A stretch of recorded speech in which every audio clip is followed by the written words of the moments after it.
Hello everyone, I am the storyteller, and I am here to help you today. I know you use this video to fall asleep, so before that, like the video and subscribe to the channel. Also, where are you from and what time are you watching now? Get comfortable and relax.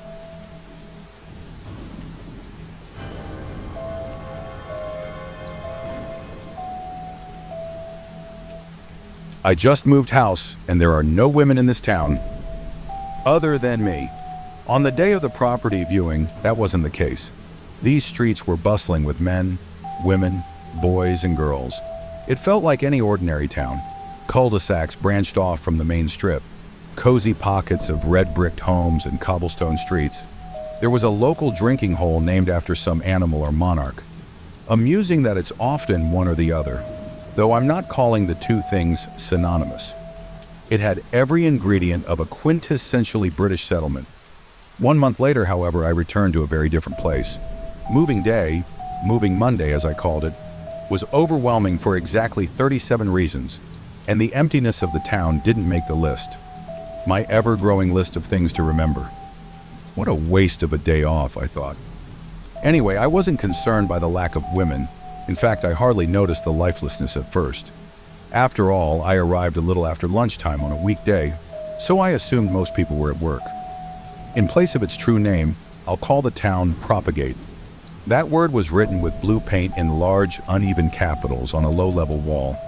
Several truant schoolboys sat atop that brick partition, which separated a small detached house from the main road. A dozen legs swinging back and forth like a row of pistons. They had an odd energy, given they were rule breakers. An energy neither giddy nor intimidating. But the blank-eyed boys did keenly watch my car as it drove by. That sighting was only the first oddity. There was also the young man walking the Cocker Spaniel. The 5 elderly gentlemen at the bus stop. The neighbor standing with both arms around his 2 sons. They watched from the front lawn as I pulled into the driveway of my new home. As I said, I noticed the quietness, but it didn't concern me. The lack of women might have triggered warning sirens in normal brains with a little common sense. But I was completely oblivious. An awe-stricken first-time homeowner with a bulky moving van in tow. Don't judge me yet. I'm not by any means the bluntest blade in the knife block, just the least even. I was hardly surprised by the autism diagnosis in high school, as I'd always been a little rusty when it came to, as my dad called it, the real world, people and politics, the fuzziness of social science. My mind has always belonged to rigid sciences. Let me put it this way.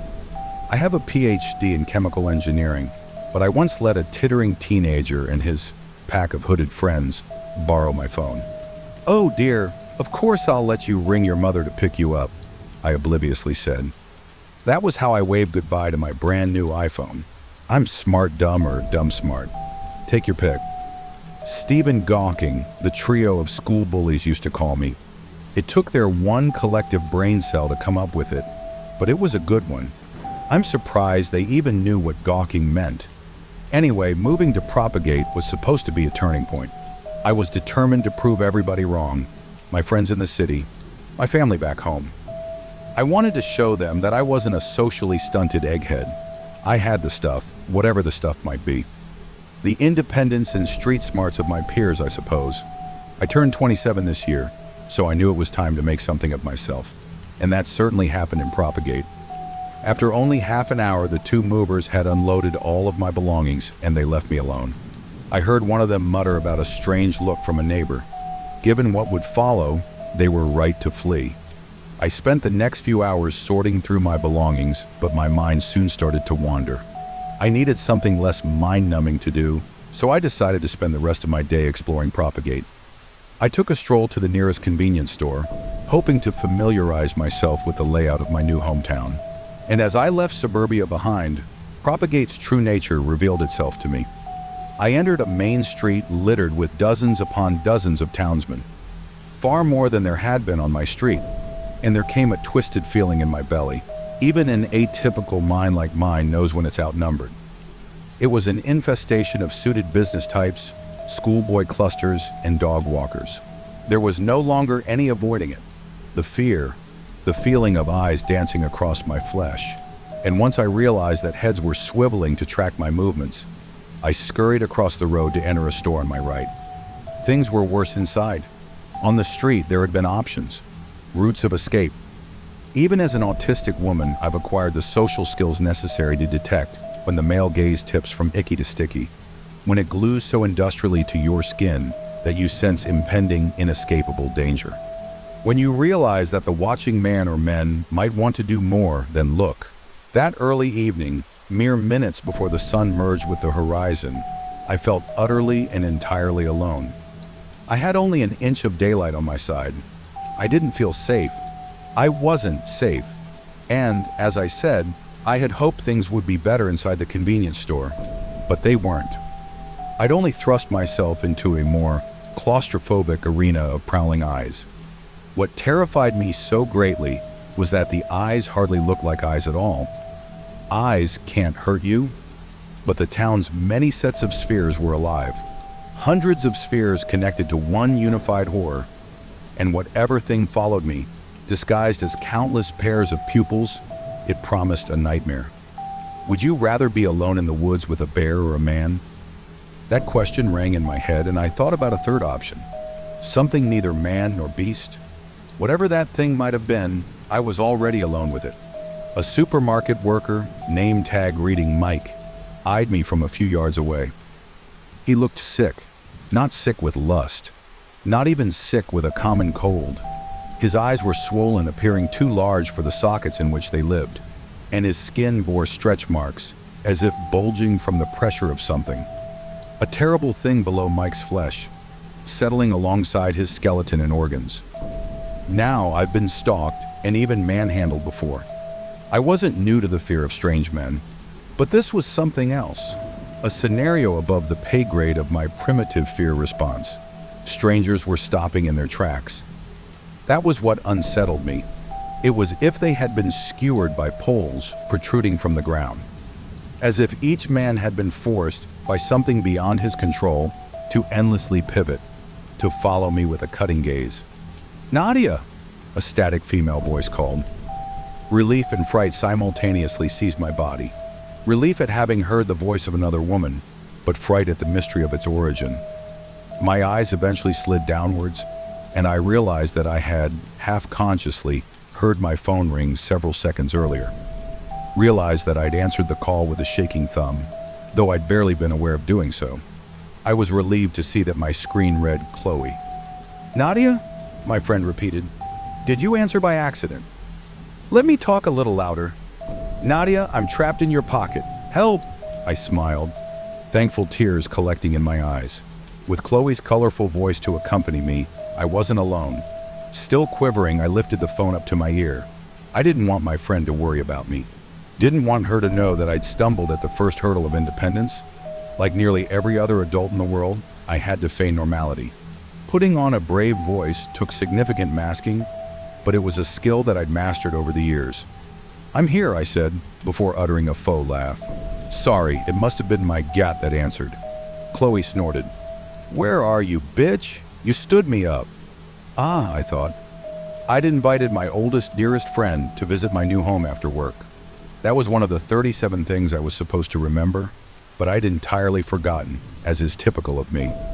The serotonin overload of becoming a homeowner had wiped my brain. Happiness and fear frazzled my thoughts equally. "You forgot, didn't you?" asked Chloe. "No," I lied. "I just nipped to the supermarket to get us food and drinks." "A likely story," she replied in a chipper tone. "It's okay, Nads, I forgive you. Just bring some vino back for your dear friend, okay?" She's shivering on the porch, talking about herself in the third person. I grinned, making my way down the liquor aisle. Chloe's distracting voice enveloped me like a warm blanket. She helped me to temporarily forget about the many watching eyes, and I soothed the remaining ache in my chest with a little sensory stimulation. Let my fingers brush against the bottles of Sauvignon Blanc on the middle shelf.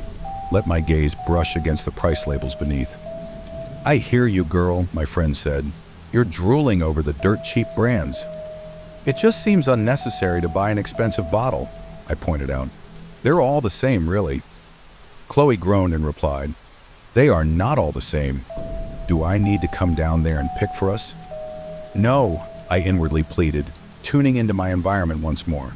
As much as I craved her company, I didn't fancy the idea of doubly hungry eyes salivating at the only signs of female life. "I'll buy a good one," I promised. "See you in 10 minutes or so." "Okay," Chloe said. "See ya." I wanted to scream for her to stay on the line, but my friend hung up before my lips had even parted.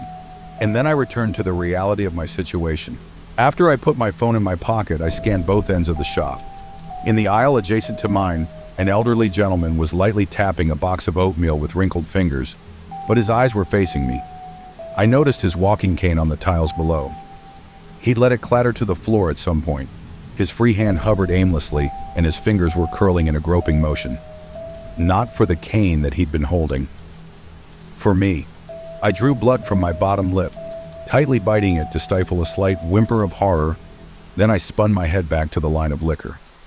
After taking a mid-range wine, only wanting to get out of that place, I turned to leave. But my uncoordinated fingers knocked a bottle beside it. As it started to topple, I watched in panic, bombarded by a nightmarish vision of strewn glass and red liquid. By a vision of every last townsman converging on my location to inspect the commotion. I was thankful, of course, when the wine did not fall. Thankful until I realized that the tilted bottle was suspended in midair. Realized that a set of bulky fingers were wrapped around it. The hand came from within the sea of bottles, and I knew I shouldn't, but I instinctively squatted to look through the gap between two shelves.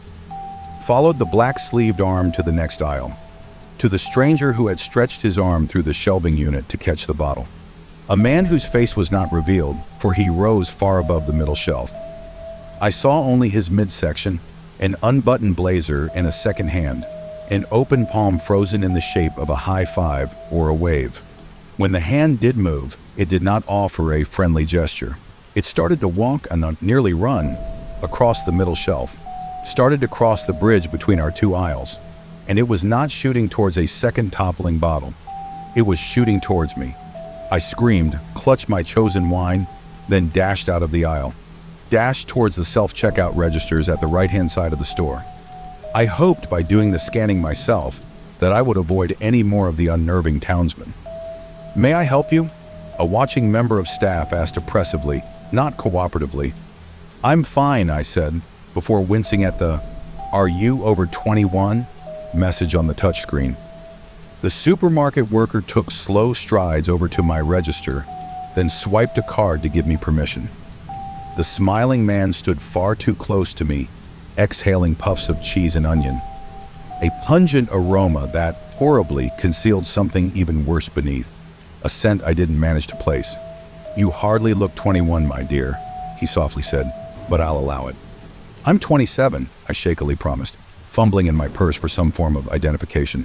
The man shushed me, lifting a finger towards my lips, but stopping just shy of touching them. And as I looked at his face, I saw what I had seen in Mike. A wrong face. The worker inhaled deeply. "You will grow. Yes, you'll grow."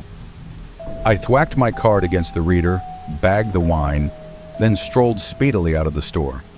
Even with eyes firmly locked upon my shoes, I felt those predatory gazes.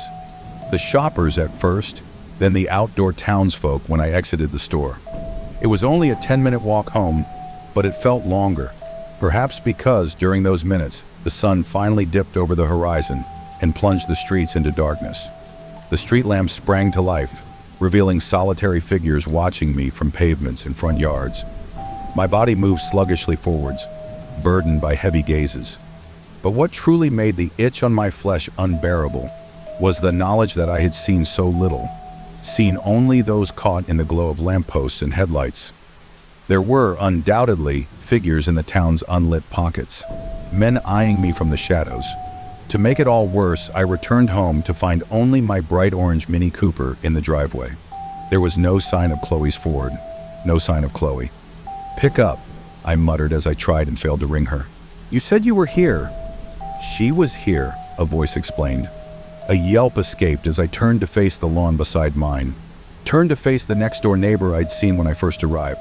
He was still standing on the front lawn with his two boys, large arms wrapped around their shoulders. They haven't been there all day, I told myself, though I wasn't convinced.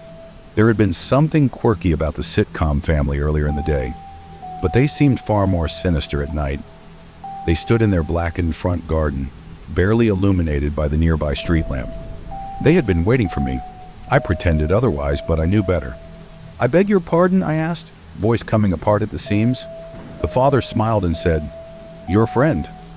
She was here. "We invited her inside for a cup of tea," one of the boys stated. The child spoke without a hint of emotion, without a single inflection in any of his words. I found myself thinking of the truant boys sitting on the wall, the lack of joy on their faces, the lack of anything remotely human behind the eyes. "I don't see her car," I found myself saying aloud. "She drove to meet you at the store," the man explained. It was an instant response, as if my neighbor had foreseen the question and prepared an answer earlier. "Oh, that reminds me," he continued, stepping onto my driveway and bringing his eerie smile into the light. "She left something for you." The father's hand shot outwards, offering a phone with a cracked screen. I reflexively reached for it before even processing the dread in my gut. I wasn't unnerved by the cracked screen, not even by the idea of Chloe giving her phone to a stranger. No, it was something about the way in which my neighbor spoke, something about the way in which he held out the device, and as my hand met his, something pricked my index finger. I recoiled as if a sharp hair within the creases of his palm had cut me. Mouth gaping, I inspected the bloody droplet forming on my fingertip. It dripped and fell into one of the many cracked wounds on the phone screen. I lifted my fearful face and said, "What happened to—" But the man and his boys had vanished, fled without so much as the sound of grass crunching beneath their feet. Something pained my mind, not just the town, something that poisoned the very colors of the world, something which prompted my soul to primally scream that I must hide. I ran to the porch, clumsily unlocked the front door, and tried to steady my breathing. "Listen," started a voice from the darkness. I screamed and twisted to see the silhouette of a man in my unlit lobby. I only half registered that the intruder was holding up his hands defensively. "I'm sorry," he said, stepping forwards. "I had to find you first." He may well have said more, but I heard none of it because the world disappeared. Then, an unknown length of time later, a voice from the blackness whispered, "Miss?" I heard the familiar stranger before I managed to open my eyes or move my limbs. Probably for the best, as I would have fought him. He wasn't like the others. I'd known that somehow, even in the darkness of the lobby, sensed it in the man's presence. I didn't say any of this, however. I groaned, unable to produce intelligible words, unable to move my eyelids. He shushed me. "You're safe now." "What is happening?" I finally managed to grunt, opening my eyes a sliver to see that I was sitting in the passenger seat of the stranger's vehicle. "I still don't know, but it began 6 days ago," he replied. "Mr. Robertson entered Brent Monroe's restaurant with a horrid smile and blood-stained overalls. Half the town was there. We were celebrating Margaret's retirement. Anyway, we all thought somebody had hurt Mr. Robertson. A disgruntled customer at his repair shop, perhaps. But it wasn't that." "What was it?" I asked, eyeing the middle-aged driver beside me. The man shrugged. "Brent walked over first. He held Mr. Robertson's shaking hands, intending to help. But then the owner became just as calm and broad-smiled as the mechanic. It was all a blur after that. The place descended into chaos." "I don't understand," I said. "No," he replied. "I didn't imagine you would. The men changed, all with a simple touch." "Did you change?" I asked fearfully. "Are you going to hurt me?" The stranger shook his head fiercely. "No, love. I'm not going to hurt you. My name's Tom Lawson, and I'm going to get you out of here. What's your name?" "Nadia," I said. "What happened to the—" I trailed off, but Tom knew what I was going to ask. My eyes had focused enough to see the outline of his face. Unkempt facial hair revealed that he wasn't willingly unshaven, and the dark circles under his eyes told me that he hadn't slept well in days. He eventually said, "I had a wife and 2 boys, Katie, Jack, and Sam. I thought only of them. That was why I didn't stay at the restaurant, why I didn't help anyone. And when I drove through town, I saw men and boys carrying the limp bodies of wives, mothers, daughters, and sisters. But they weren't dead." Tom noticed me inspecting the dried blood on my index finger, and he nodded. They didn't want to kill the women, Nadia, the man explained. They wanted something worse, something no man should want. But they're not men. I reckon you know that by now. I hung my head. Tom said, it spreads by skin touching skin. Only the men. I don't know why. It might be a virus. Might be the rapture. All I know is that, whatever they were, I didn't want to become it. You don't have to explain yourself, I said. I just want to leave this place. Well, anyway, I came home to find my street in disarray. I don't know how it spread so fucking quickly, Nadia. The man paused for a long time, tears brewing in his eyes. It took my boys. I had no words, so I sat silently. They were waiting for me in the front hallway, he continued, and they told me that they hadn't seen their mother. I wanted to hug them, I did, but they were lying, and they weren't my boys anymore. What happened to your wife? I asked. The man started to sob. I don't know. Why are you still here, Tom? I whispered. Why haven't you left? Where would I go? He replied. I have nothing, no one. I wanted to redeem myself, Nadia. I wanted to help those left behind. People hid at first, those not infected, those not taken. But it caught up to all of them in the end. Haven't seen a woman in days. Not until you, of course. Rotten timing, I said. He shrugged. I found you before they did. I know, I said, nodding. I owe you my life. Tom waved a hand dismissively. Katie might still be out there, I continued. They might all still be out there. I hope so, he replied before turning to me. That's what keeps me. By the time the car's beams lit the figures, it was too late to brake. They stood 3 abreast on a road near the perimeter of town, a road without street lamps. The barricade of bodies was revealed by the headlights only when 200 feet away. And believe me when I say that, whilst traveling at 50 miles per hour, takes only a couple of seconds to cover 200 feet. Tom managed only to veer the steering wheel to the left, losing control of the car and colliding with a tree beside the road. The force of the impact didn't leave us unconscious.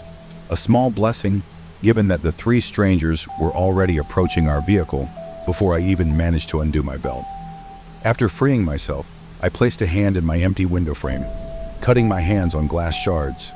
I was grateful that the front bumper of Tom's Jeep had taken the brunt of the impact, but we were not both unharmed.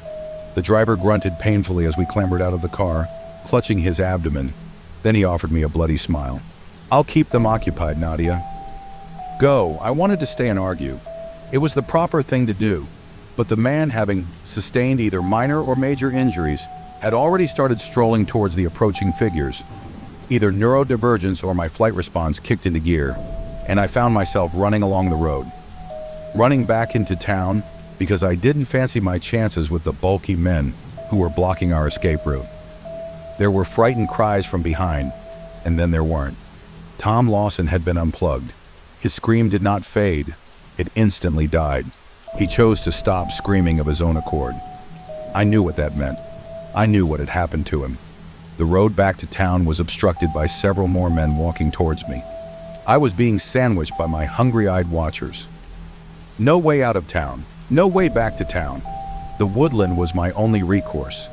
I turned to my right and sprinted into the blanket of bark, praying that I would find an exit, find the next town over. I prayed that the townsman's sickness, earthly or not, had not traveled beyond the bounds of Propagate. I fumbled with my phone, turning on the torch, but it was my ears that became aware, not my eyes.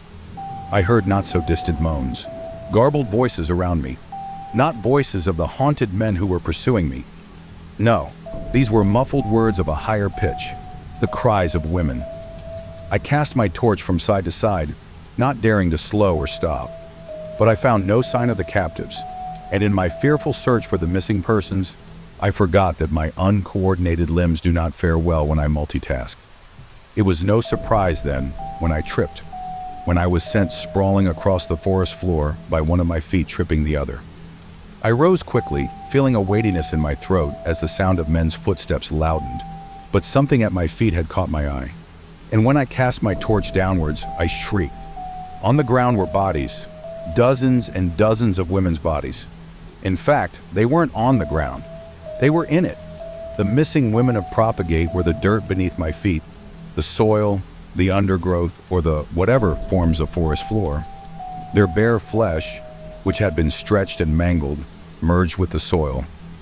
Long, fleshy tendrils sprouted from their arms, sides, rears, and all other parts of their bodies, as if they had taken root, as if they had become one with the woodland. Worst of all, the townswomen were still very much alive. They must have wished they weren't. For as I looked closer, I realized that each woman, tied to another by skin-formed rope, was no longer just one, but many. And by that I mean I looked down at the woman below my feet to find her own face looking up at me 4 times. 4 separate faces, each tied to a different part of her body, screamed up at me. Not as some united hive mind, but as 4 separate versions of her. Every face moaned in a slightly different way. All moaned with lips closed, but each expressed itself differently. The smaller faces were nothing but circular mounds that had been propagated from her. They would grow, of course. They would propagate too. What? I thought in horror, wondering where those direful thoughts had originated. Her eyes were coated in tears and flecks of mud. She opened her mouth to speak, but spewed only mushed foliage and blood. Her muffled words failed to permeate the greenery spilling from my guts. I knew she was asking me to kill her, much like the hundreds of other stripped women who were inexplicably part of the forest floor. Hundreds of women who might have numbered thousands, having multiplied, having grown new, smaller abominations. I woke from my horrified trance when the crunching footsteps of the pursuing men were too close to bear. "I'm sorry," I whispered tearfully to the woman, hoping the others would hear. I hoped they'd understand. At the very least, I felt their tearful eyes watching me from below. There was no running around them, only over them. I realized that the nearby squeals I had heard earlier were the sounds of women being crushed beneath my boots. I hadn't paid attention. The squelching ground beneath my feet hadn't been loose and unstable. It had been moving, breathing, a macabre pool of rippling mud and flesh that nearly swallowed my feet as I ran across it, apologizing and sobbing as I went. The townswomen formed an interconnected blanket of skin and dirt. They were forced not only to become one with nature, but to suffer through that hellishness. I don't know how long I spent fleeing. An hour, 2 hours, all night. But I know the sun hadn't risen when I finally made it to a small village miles away. I no longer heard the footsteps of men behind me. I'd outrun them. They moved at a glacial pace, seeming to have been slowed by whatever corrupted them. But part of me fears that they were simply in no rush, that they know no matter how far I run, it is only a matter of time. They will spread through even village, town, and city on earth, recruiting men, propagating women. There is no running. I know that now. I've returned to propagate, and I pray that I stop the nightmare before it spreads. This may be my final message, but I'll kill everyone if I find a way, and they will thank me.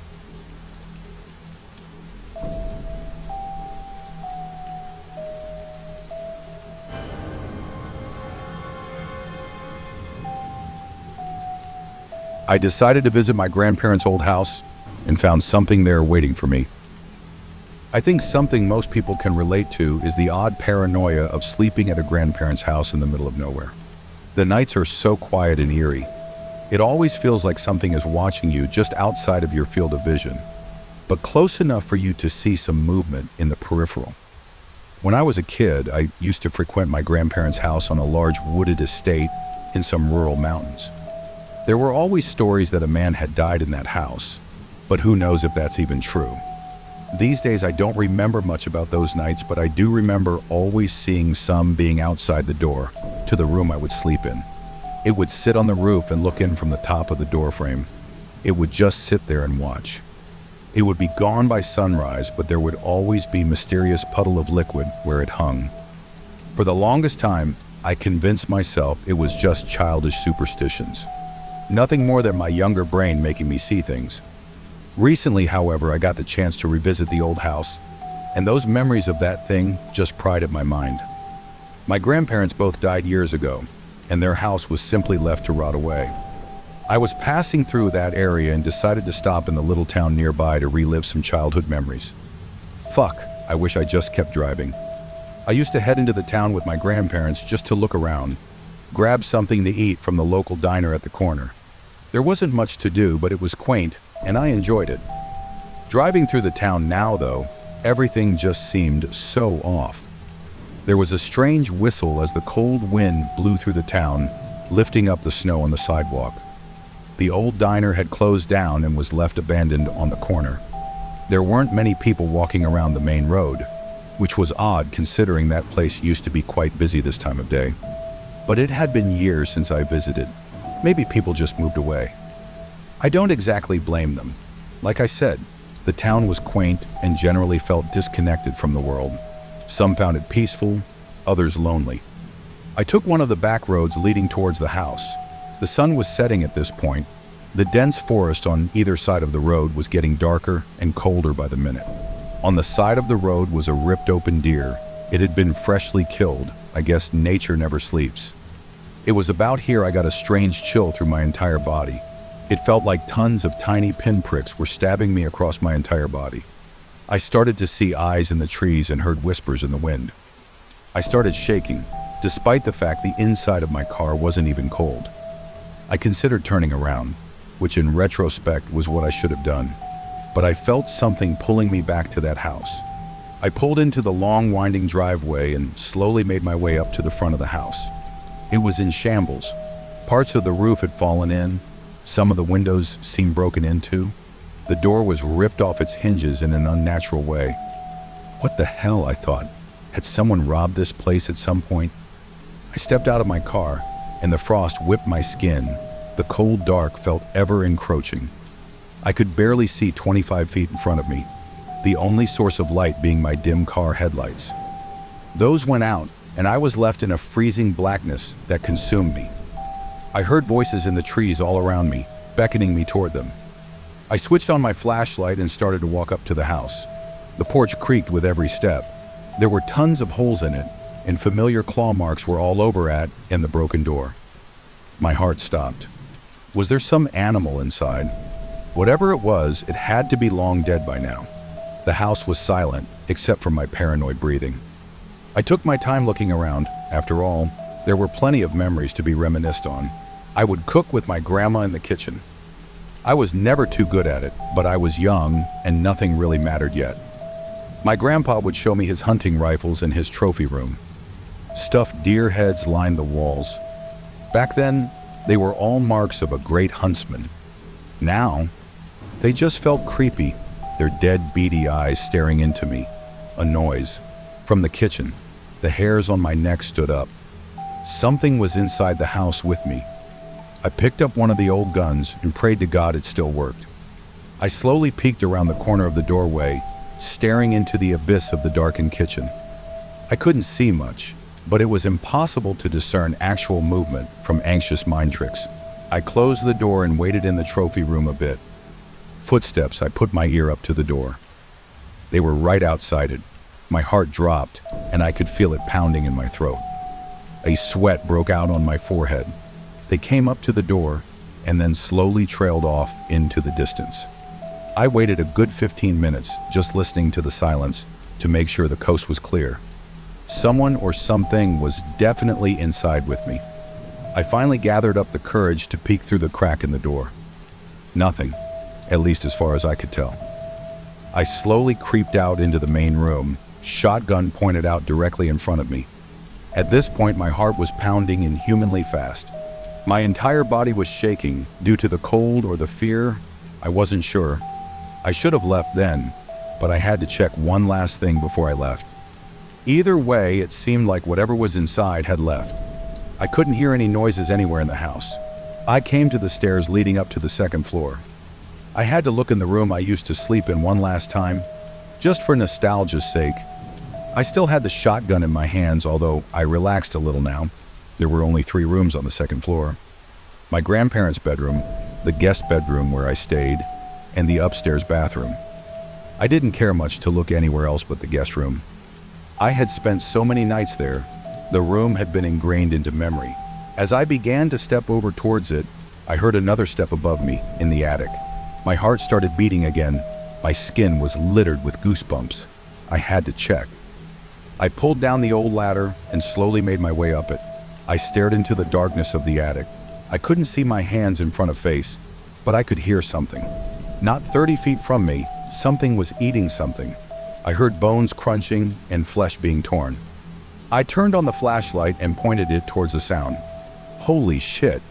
There, now staring directly at me, was whatever creature I used to see those late nights when I was a kid. It was completely real and physical. It was a bony humanoid creature. Its eyes were a piercing white, its skin a disgusting pale, and its teeth rotting and razor sharp. Blood dripped from its mouth, and I saw it was eating a dead deer corpse. It let out a nauseating screech that caused me to fall down from the ladder. If it hadn't been for how panicked I was, it might have got me. I screamed and scrambled back to my feet. I ran and tried to shoot the thing. The damn gum didn't even work. I ran to the only place I could think to stay, the guest room. I ran inside, the door fallen off its hinges. I got a second to catch my breath and realized I had no idea where that thing was. My mind was racing, my body was violently shaking. I tried to think off where it could have gone. Then I remembered how it used to sit on the ceiling. I peeked up at the ceiling and sure enough it sat, claws sank into the roof, just waiting. It wasn't able to come into the room. I tried to possibly think why, but I couldn't come up with anything at the moment. I couldn't walk outside the room. I couldn't jump out the window lest I wanted to risk an injury from the second floor. Plus that thing would probably run out after me. I looked around for something to use. There was nothing there. I opened the closet and I screamed as a corpse fell out from the closet. It was rotten and old and I vomited on the spot. This was a person who had died here years ago, probably because of the creature. And this was why I assumed the creature couldn't climb into the room. His corpse held a small vial of an unknown substance. It looked like some kind of powder or incense, some strange concoction that kept that thing away. It made sense to me now why that creature never entered all those years ago. That man's body was always in the closet. I just never bothered to look inside. My shaky hand picked up the vial and sprinkled some out into the hall. The creature screeched again, causing me a pounding headache. This stuff kept it out, and that's all I needed to know. I've now been sitting in this room for 2 hours. That thing hasn't left, no matter how much of the incense I sprinkle out into the hall. The dead corpse is still rotting next to me, and I'm still freezing in the darkness. I don't know what to do. I'm going to have to leave eventually, but I don't want to become the thing that's the source of the liquid dripping from the ceiling.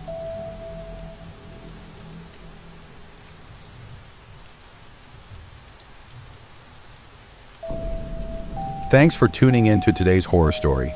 If you have a horror, mystery, or haunting story you'd like to share, send it to us at Urban America Horror, and don't forget to subscribe and turn on notifications so you never miss a new episode when we upload it.